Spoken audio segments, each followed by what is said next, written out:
PETA stands for...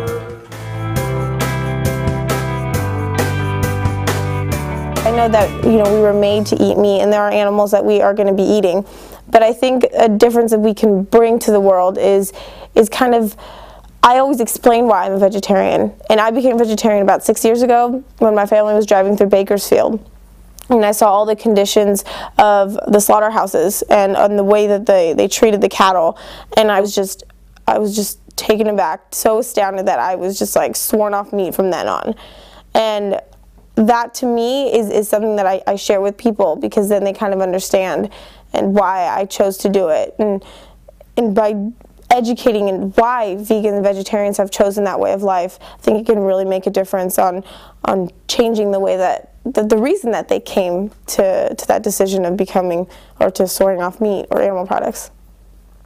Okay, well, I've been vegan for 2 years, and then I was vegetarian for 2 years before that. So I don't consume any products right now that are from animals. So whether that's sugar that's processed with animal bone char or obvious things like meats or dairy, I don't consume that at all. For every non-vegan food, there is a vegan alternative that you can have that tastes just as good, if not better. And people say, like, is it weird that I'm eating a hamburger in front of you or something? It's not weird to me. I actually don't mind. I liked meat for most of my life before I went vegetarian, and I'm not against their beliefs. I understand that it's impossible to make everyone in the world believe the same thing that I do. I think it would be appreciated to not just vegans and vegetarians, but I think we need to have our food improved, period, because a lot of the way that somebody who's a vegetarian or vegan by choice, not because they grew up with it, they did it for a reason, and they're usually a little bit more health conscious, and it's really hard to eat here. Like, I can't eat lunch here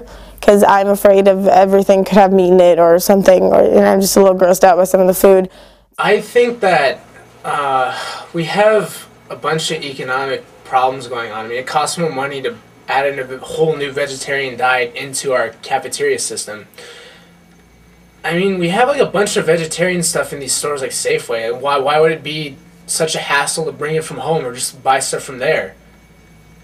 I mean, sure, it's very convenient to like get some food from the cafeteria and all, but you have home too. That's another option. Like, people shouldn't limit themselves. So I do know that there are new places like Davis who are doing programs where they'll have a whole new section for vegetarians and vegans and stuff like that. Just, it's really exciting and it's really helpful, and it makes us not look like we're crazy for doing what we're doing, because I get that a lot.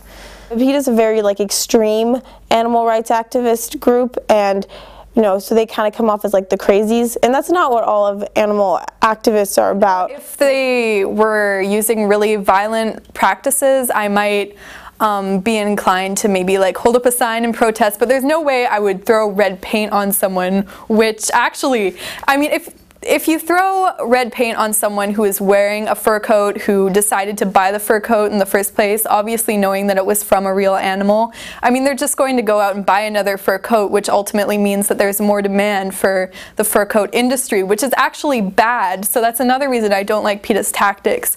So, I mean, I wouldn't resort to their violent campaigning, but at the same time, I'm not afraid to speak out about violence towards animals. For the average person who sees their really almost violent campaign strategies, they're totally turned off to the idea of vegetarianism or veganism or even just supporting basic animal rights, and I think that's ridiculous. I think with really radical campaigns, you can't appeal to the average consumer, and the average consumer is ultimately the person who determines the fate of the animals. So, I mean, I think we need to keep them in mind and be a little less radical in our approaches, and I think PETA makes people like me who are pretty normal and tolerant, they make us seem really weird and kind of against them, and it's not like that at all. Animals that were put in zoos and such this institution began because it was to educate people about the animals and for people to have an emotional connection with them, because if something you love is being hurt, then you're going to want to fight for it. I think the best thing that I do is I kind of tell people about it, and I kind of preach it all the time,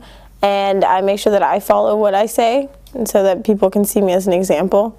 So just by allowing people to know the facts and be educated about it. I mean, I may not have a club of people who come together to talk about it, but I know that I've helped educate people on it I mean, Miss Hellman, our history teacher, has now stopped eating M&Ms just because I told her about Mars Candy Company.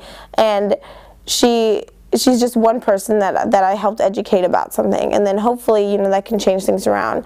People can make a really big difference just by being educated about something. The one thing about animal rights that is, I think, the largest issue that we face today as far as the youth goes is that people don't know anything about it. And there's so much information that's out there, but you got to look for it.